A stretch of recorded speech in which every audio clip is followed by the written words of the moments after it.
Êxodo 14, versículo 1 até o versículo 14. Assim diz a palavra do Senhor. Disse o Senhor a Moisés: fala aos filhos de Israel que retrocedam e se acampe defronte de Pi-Airote, entre Migdol e o mar, diante de Baal-Zefon. Em frente dele vos acampareis junto ao mar. Então Faraó dirá dos filhos de Israel: estão desorientados na terra, o deserto os encerrou. Endurecerei o coração de Faraó, para que os persiga, e serei glorificado em Faraó e em todo o seu exército. E saberão os egípcios que eu sou o Senhor.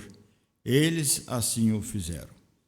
Sendo, pois, anunciado ao rei do Egito que o povo fugia, mudou-se o coração de Faraó e dos seus oficiais contra o povo, e disseram: que é isto que fazemos, permitindo que Israel nos deixasse de servir? E aprontou Faraó o seu carro e tomou consigo o seu povo. E tomou também 600 carros escolhidos e todos os carros do Egito com capitães sobre todos eles. Porque o Senhor endureceu o coração de Faraó, rei do Egito, para que perseguisse os filhos de Israel. Porém, os filhos de Israel saíram afoitamente. Perseguiram-nos os egípcios e todos os cavalos e carros de Faraó, e os seus cavalarianos e o seu exército, e os alcançaram acampado junto ao mar, perto de Pi-Airote, defronte de Baal-Zefon. E, chegando Faraó, os filhos de Israel levantaram os olhos, e eis que os egípcios vinham atrás deles. E temeram muito. Então os filhos de Israel clamaram ao Senhor. Disseram a Moisés: será por não haver sepulcros no Egito que nos tiraste de lá, para que morramos neste deserto? Por que nos trataste assim, fazendo-nos sair do Egito? Não é isso o que te dissemos no Egito? Deixa-nos para que sirvamos aos egípcios, pois melhor nos fora servir aos egípcios do que morremos no deserto.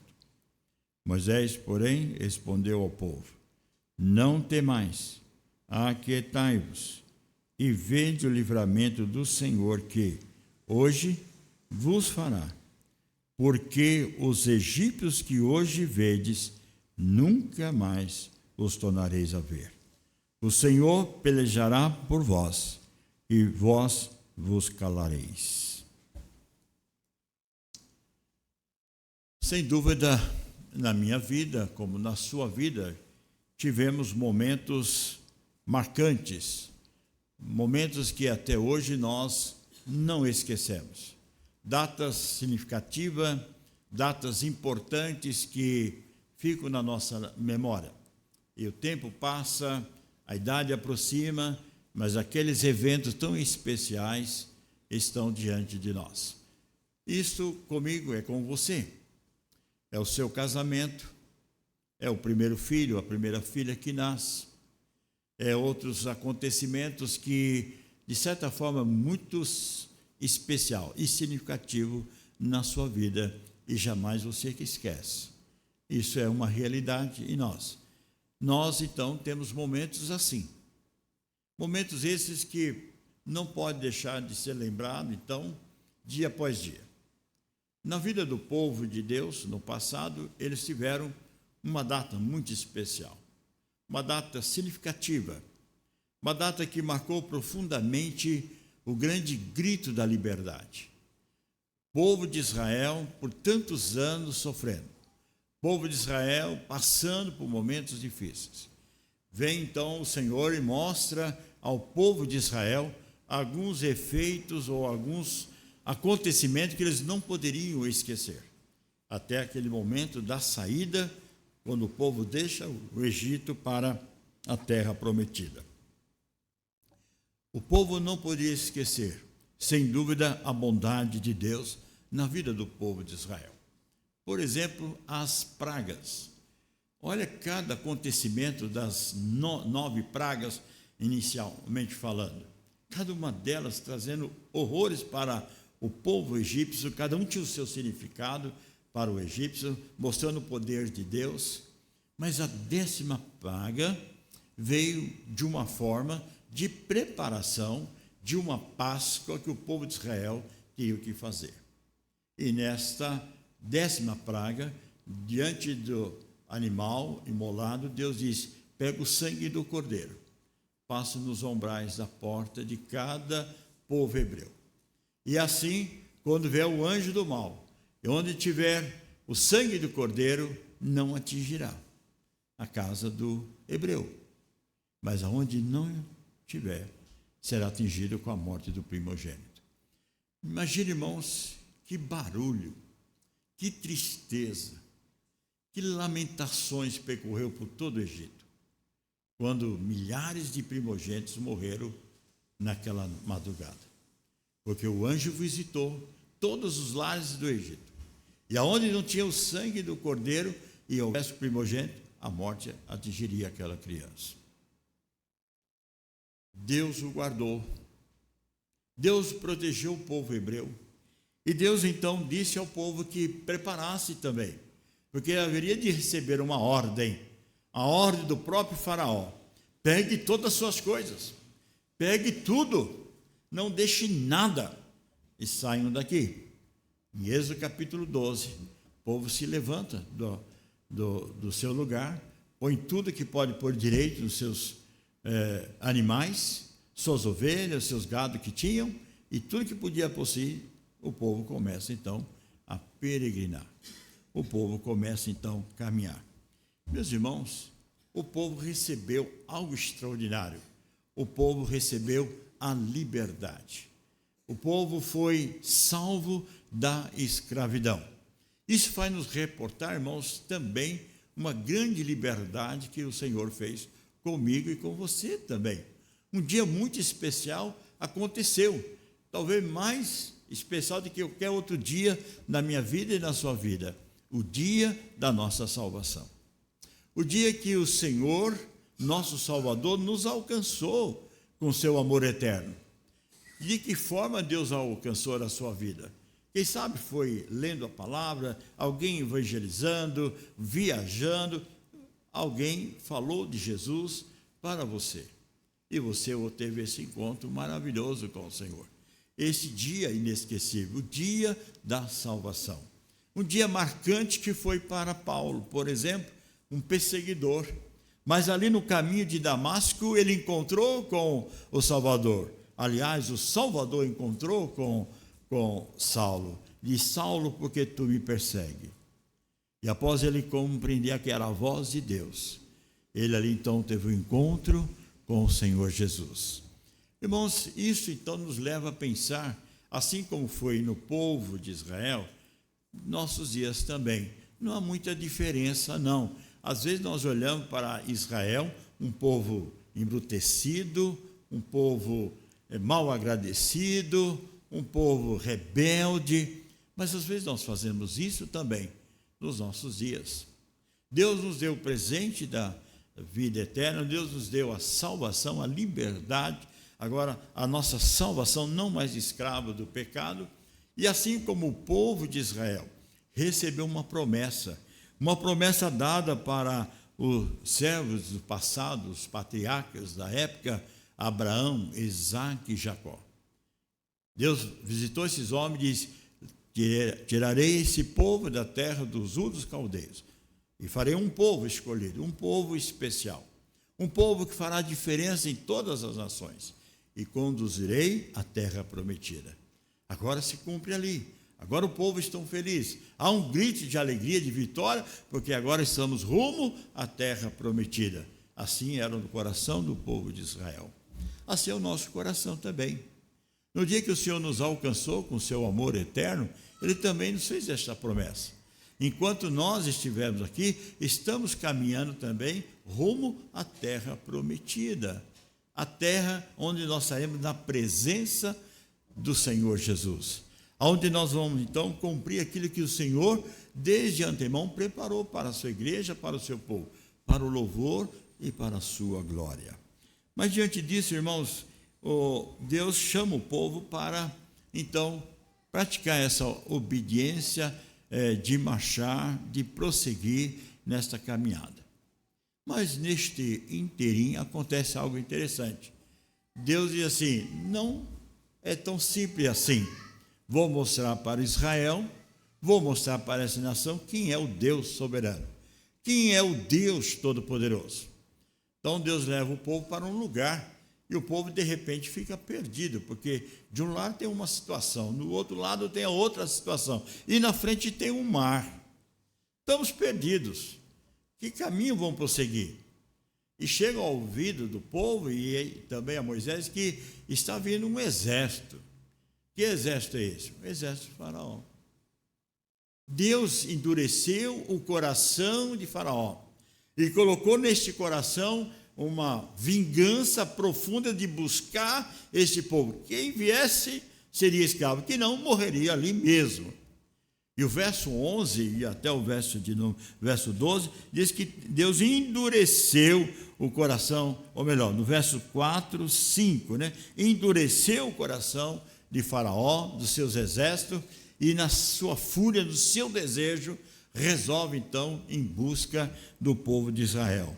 Para quê? Para trazer de volta como escravo. Nos dias de hoje, o nosso adversário, diabo inimigo das nossas almas, ele também age assim. Ele não fica feliz, ele não fica braço cruzado, olhando para aqueles que foram alcançados por Cristo Jesus. Vai fazer de tudo para que embaraça a sua vida espiritual. Vai provocar circunstâncias ou situações que você venha perder a alegria de servir a Deus. Ele não vai ficar tranquilo, vai incomodar a minha vida, a sua vida, embaraçando de tal forma que traga prejuízo à sua vida pessoal, à sua vida conjugal, à sua família, à igreja do Senhor. A estratégia do inimigo é que ele não quer que a igreja caminhe em paz. Há sempre perseguições, levanta os seus inimigos para endurecer os seus corações e perseguir a caminhada do povo de Deus, a igreja do Senhor dos nossos dias. É por isso que ali e acolá você vê irmãos que perderam a alegria da salvação, irmãos que perderam a alegria de servir a Deus, irmãos que muitas vezes envolvidos na obra do Senhor, mostrando os seus dons e talentos, de repente cruza o braço: não quero mais, não quero servir, não quero fazer parte desse projeto A ou B da igreja, eu agora não quero fazer mais nada. É o primeiro passo para declinar, para a ruína. Hoje eu não quero nada, amanhã começa a ter dúvidas com respeito à sua caminhada da vida cristã. E de repente, cadê este irmão? Cadê esta irmã? Estão longe do caminho do Senhor. E como consequência, tragédia sobre tragédia. O desejo de Deus para a nossa vida é o outro. Qual que é o desejo do Senhor? Que nós marchemos, prossigamos na nossa carreira da vida cristã. Prossigamos nessa jornada cristã, mas sabendo que há momentos difíceis. Há momentos que nós somos testados quanto à nossa fé, a nossa confiança nesse Deus vivo e verdadeiro. E muitas vezes nós não atentamos para isso. Achamos que tudo é simples demais para a nossa vida cristã, e não é assim, irmãos. Há momentos em que nós ficamos realmente complicados com as nossas situações, a ponto de nós perdermos, por exemplo, interesse pelas coisas do reino de Deus. E aí nós então tomamos atitudes como um espírito de derrotismo, desistindo facilmente do trabalho do Senhor e não reconhecendo muitas vezes que as bênçãos do Senhor tem sido constante na nossa vida e da nossa família. Foi assim com Israel. Deus nunca deixou de abençoar o povo, mesmo na escravidão do Egito. Mesmo o povo ali servindo ao faraó, nunca faltou nada para o povo de Deus. Eles faziam as coisas que faraó exigia, mas ali não faltava o pão de cada dia. Não faltava aquilo que era necessário. Na nossa vida também é assim. O presente da vida eterna nos aponta para a terra prometida, mas até chegar esse grande e glorioso dia do Senhor, nós precisamos entender que nós precisamos aprender a ser obedientes às coisas relacionadas à sua palavra e o seu reino. Mas não foi assim com Israel, como não tem sido nos nossos dias, né? Incredulidade muitas vezes se levantam, né, diante do povo. Muitos cristãos são derrotados por isso, como foi em Israel, como nos dias de hoje. O verso agora 11 e 12 diz isso, né? O que é que o povo disse?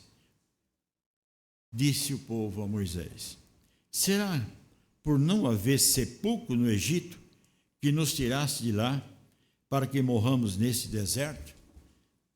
Irmãos, se Deus deu tantas vitórias ao povo de Israel, levaria esse povo para morrer no deserto? Olha a incredulidade do povo. Esqueceram aquela libertação maravilhosa, que nada aconteceu nos lares de cada um deles com a morte dos primogênitos. Esqueceram das pragas, esqueceram de tantas outras coisas que Deus trouxe de benefício para o povo de Israel. Agora eles estavam olhando para si, só para si, e assim: nós estamos perdidos, vamos morrer aqui. Esse Deus que diz que é o Deus de Abraão, esse Deus que diz que é de Isaac e Jacó, ele nos trouxe para nos perecer aqui na beira deste mar. O texto ainda diz: por que nos trataste assim, fazendo-nos sair do Egito? Não é isso o que te dissemos no Egito? Deixa-nos, então, para que sirvamos aos egípcios, pois melhor nos fora servir aos egípcios do que morrermos aqui no deserto. Às vezes é isso que nós vemos hoje, irmãos. Ali, lá, um irmão, outra irmã, olha para trás. Nós não devemos olhar para trás no momento que nós alcançamos ou fomos alcançados por Deus do presente da vida eterna. Mas muitos olham para trás. No Evangelho de João, capítulo 6, o Senhor Jesus viu que a multidão perseguia, acompanhava Jesus para tudo quanto é lado, porque havia sinais, maravilha, cura, multiplicações. Então o Senhor pregou um sermão extremamente duro, chamando o povo ao compromisso. E no capítulo 6, lá no verso 60 diante, o texto diz que o povo começou a ir embora. A multidão começou a ir embora. Já não queria mais ouvir Jesus. Não, esse discurso é muito pesado. Eu não quero ouvir. Eu vou embora. E foram embora. Jesus olha e vira só os discípulos. E vocês? Não querem ir também? Então Pedro responde: não, só tu tem palavras de vida e de poder. Não deixaremos. Irmãos, muitas vezes é isso na nossa jornada da caminhada da vida cristã. Deus nos chama para nós nos prosseguirmos nessa jornada da vida cristã.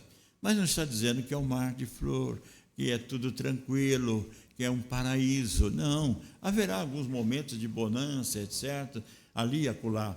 Mas nós somos testados a todo instante, para ver onde está a nossa fé e a nossa confiança. Se é no Deus vivo e verdadeiro, no nosso Senhor e nosso Salvador, ou as nossas confianças, ou aquilo que nós pensamos, está num contexto horizontal. E quando está num contexto horizontal, é perigoso. Traz tragédia, traz incredulidade, como foi assim para o povo no passado. Deus então chama a nós para alguns desafios nessa trajetória da nossa vida cristã. Prossigamos na jornada da vida cristã. E há pelo menos 3 coisas muito importantes aqui na aplicação desse texto da nossa jornada rumo à terra prometida, ao encontro glorioso do Senhor Jesus. Primeiro, nada de receio, ou seja, não temas. Veja o verso de número 14, Moisés responde, melhor, verso 13 e 14, Moisés responde para o povo: não temas, não temais. Ou seja, nós não podemos duvidar da presença gloriosa do Senhor na nossa vida. Mais do que isso ainda, irmãos, quando nós fomos alcançados pelo presente da vida eterna, Deus selou o meu coração, o seu coração, com o Espírito Santo. Então a presença do Espírito Santo, a terceira pessoa da Trindade, habita entre nós. Paulo diz que nós somos o santuário do Espírito Santo de Deus. E há essa habitação do Espírito Santo na nossa vida. Por que ele habita entre nós? Uma vez salvo, regenerado, transformado, para nos guiar em toda a verdade, para nos orientar à luz da palavra de Deus, que nós não devemos fazer isto ou aquilo para não entristecer o coração do nosso Deus. Então, nós precisamos estar atentos, irmãos. Não é momento fácil para nós na vida cristã. Como nosso irmão na oração diz: há quanto tempo nós teremos liberdade de cultuar a Deus? Essa é a minha oração também. Até quando, Senhor, nós teremos liberdade de pregar o Teu Evangelho? Até quando nós podemos sair da nossa casa e a Teu santuário, a Tua casa, para agregarmos como família, para adorar o Teu nome? Até quando, Senhor, isso vai acontecer conosco? Quem sabe nós seremos privilegiados e encontro glorioso do Senhor Jesus a qualquer momento. Mas até quando?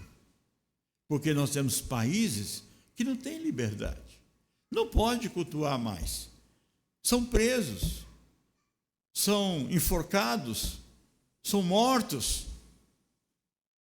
por falar de Jesus. Mas ainda eu e você prossigamos nessa jornada da vida cristã. Primeiro, não temendo. O nosso progresso, irmão, na vida cristã depende da nossa confiança em Cristo Jesus.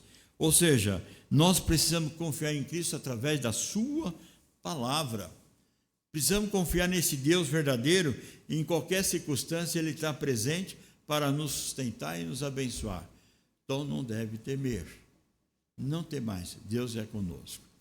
Irmãozinho, quando Deus conversa com o casal, Abraão e Sara, e na conversa, no diálogo, aparece então a palavra que Deus disse a Abraão que seria pai de um filho, e ele disse: jamais eu vou ser pai de um filho, minha esposa é estéril. Nada é impossível para Deus. E Deus diz a Abraão as seguintes palavras: depois desses acontecimentos, veio a palavra do Senhor, Deus dizendo a Abraão, numa visão, e disse: não temas, Abraão, eu sou o teu escudo, o teu galardão será sobremodo grande. Mais adiante ele descreve então a chegada do primogênito, a quem nós conhecemos por Isaac. Deus é maravilhoso, irmãos. Deus é de abençoar o povo de Deus. Mas quando não há obediência, Deus também repreende e castiga. No livro de Josué, capítulo 8, mas antes houve um acontecimento no capítulo 7, que o povo desobedeceu, como muitas vezes nós desobedecemos. Então, com a desobediência veio o castigo, veio a destruição da família de Acã, pois possuiu coisas que eram indevidas. Mas Deus diz a Josué algo extraordinário no capítulo 8, verso 1. Disse o Senhor a Josué: não temas, não te atemorize, toma contigo toda a gente de guerra e dispõe-te sobre a Ai. Olha que entreguei nas tuas mãos o rei de Ai e o seu povo, a sua cidade e a sua terra. No capítulo anterior, Israel foi destruído, mas Deus vem agora que houve santificação, agora houve consagração de vida, darei a vitória ao povo de Israel. Não temas, não temas. Nós conhecemos bem aquela ilustração daquela menina num navio, dormindo ao lado de sua ama, enquanto seu pai, no convés, pilotando ou como piloto aquele navio. Surpresa de uma grande tempestade, todos atemorizados, todos com medo. Até que a ama vem e acorda aquela menina. Você não está com medo? Porque está todo mundo apavorado e você dormindo, no sono profundo ainda, ela meio acordando e tudo. Ela falou assim, eu não estou com medo. Por que você não está com medo? Porque meu pai é o que está no navio, cuidando, dirigindo o navio no convés. Ela estava confiante no seu pai. Essa é a lição que Deus nos ensina para nós. Não temas. Por mais que nós tenhamos as nossas diversidades, mas Deus é contigo. Deus é conosco. Deus não abandona aqueles que andam segundo a sua presença.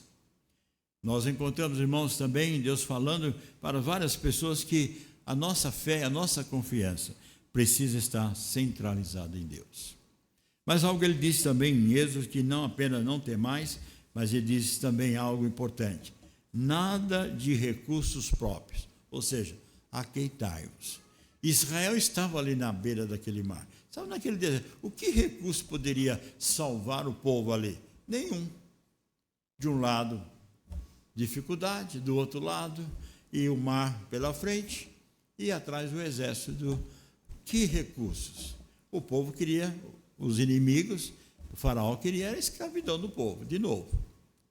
Então, muitas vezes nós tentamos usar as nossas forças, as nossas armas, tão falha, sem força nenhuma, para resolver uma coisa que é de ordem espiritual.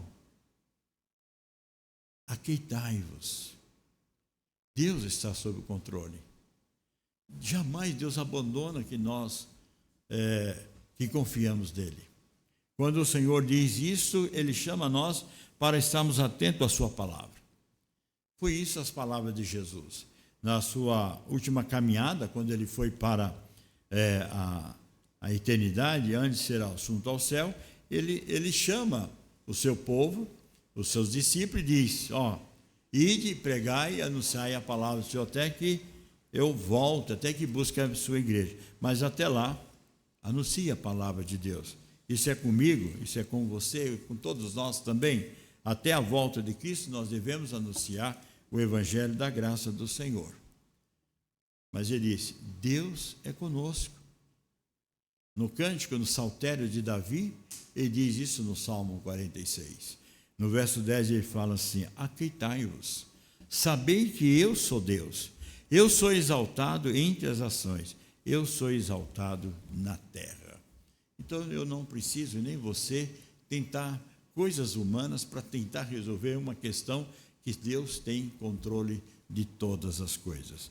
Nós precisamos confiar em Deus. Quando Davi dá a oportunidade de seu filho tomar posse do reinado e ser ungido como rei, Salomão, então, agora como rei, ele aprendeu na palavra de Deus em que ele devia confiar. E ele diz, então, no Provérbio capítulo 3, qual era a confiança de Salomão. Verso de número 4 e 5, ele diz assim, a seguinte expressão, 4, 5, 6. Achará a graça e a boa compreensão diante de Deus e dos homens. Confia no Senhor de todo o coração.